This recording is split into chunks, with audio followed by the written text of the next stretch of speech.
Welcome to the Greater Sums Pitch Deck Primer. Pitching is a concise way to share ideas and information that's relevant to a potential investor. Virtual pitches are a standard practice in business and are seen more and more often in the nonprofit sector. This video will walk you through the pitch format that the Greater Sum Foundation requests our finalists to create in order to be eligible for support. They're also generally important questions that investors will want you to be able to answer about your organization. Your pitch deck should include 11 slides: traction, overview, problem solution, business model, market size, outreach and marketing, competition, financials, team, milestones, and measurement. Each slide should be compelling and clear. Consider graphs and charts to help display your data. Pictures may help tell your story, but be careful not to drift into a storytelling format. You can find a wealth of additional information online, including templates, graphics, and even the legendary pitch decks of very successful startups like Facebook or Airbnb. Slide 1. Traction. First, don't bury the lead. Secure the audience's attention and good feelings by demonstrating that your idea already has traction. Traction is the biggest win, or the early yeses that your nonprofit has had. There are two types of early yeses: the demand side and supply side.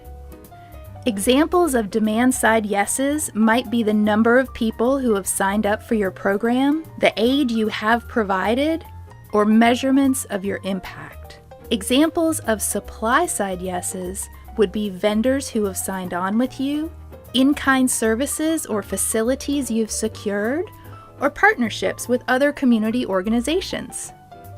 This is also the place to mention your fundraising efforts, famous team members, or fans of your organization.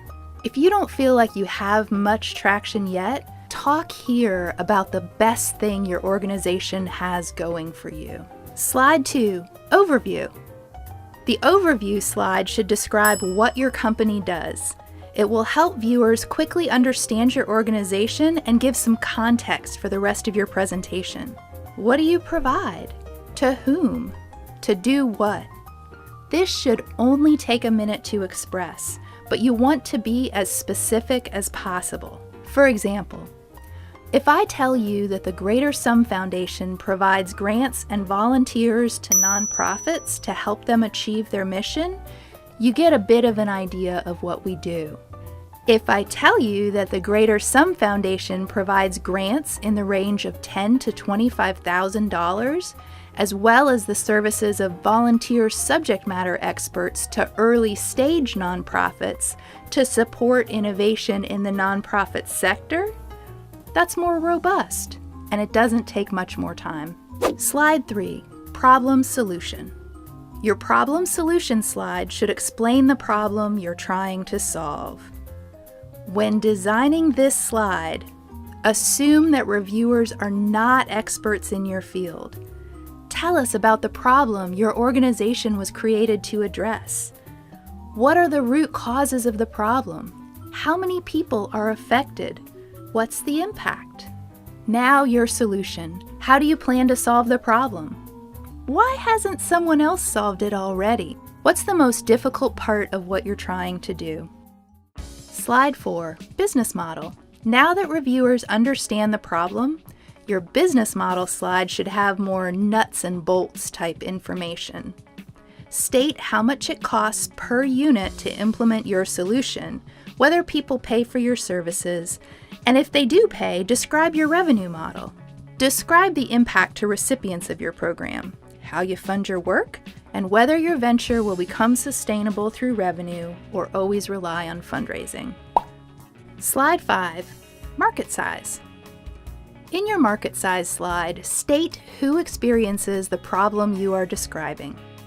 Start big, with everyone who has this problem, and work back to the part of the market that you are addressing. This is the place to use geographic and demographic data. Be as specific as you can. For example, if you operate a program that works with homeless veterans in Miami, start with the U.S. homeless population and the percentage who are veterans.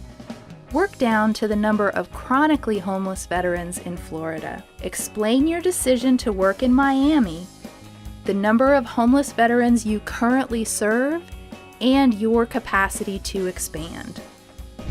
Slide 6, marketing and outreach. You've got a great concept. Now, what are you doing to get it in front of potential donors, volunteers, and clients? Your marketing and outreach slide should explain who's in your target market and how you reach them. State whether you get most of your support through word of mouth, social media, or events. Is this different for donors, volunteers, or clients? Is one group harder than the others to reach or recruit? What are you spending on marketing? And how does that affect the cost of operating your program? Slide 7, competition. The nonprofit sector doesn't talk about competition much, but that doesn't mean we operate in a vacuum. In this case, competition means organizations providing a similar service or product. Who is working on the same issue your organization addresses? And why is your solution different from theirs? Is anyone doing similar work in a different part of the sector? What's not self-evident about your solution that has stopped people from trying it in the past? Slide 8, financials. Your financial slide should give an overview of your current financial situation. You're going to provide a detailed cash flow statement, income statement, and balance sheet alongside this pitch deck. So don't put too much detail on the slide. Focus on current assets, donations raised to date or annually, and operational costs. Please illuminate the difference between your fixed costs, those that you have to pay regardless of how much business you do, and your variable costs. Those are costs that you will add or increase as you increase your volume of work. Slide 9, team.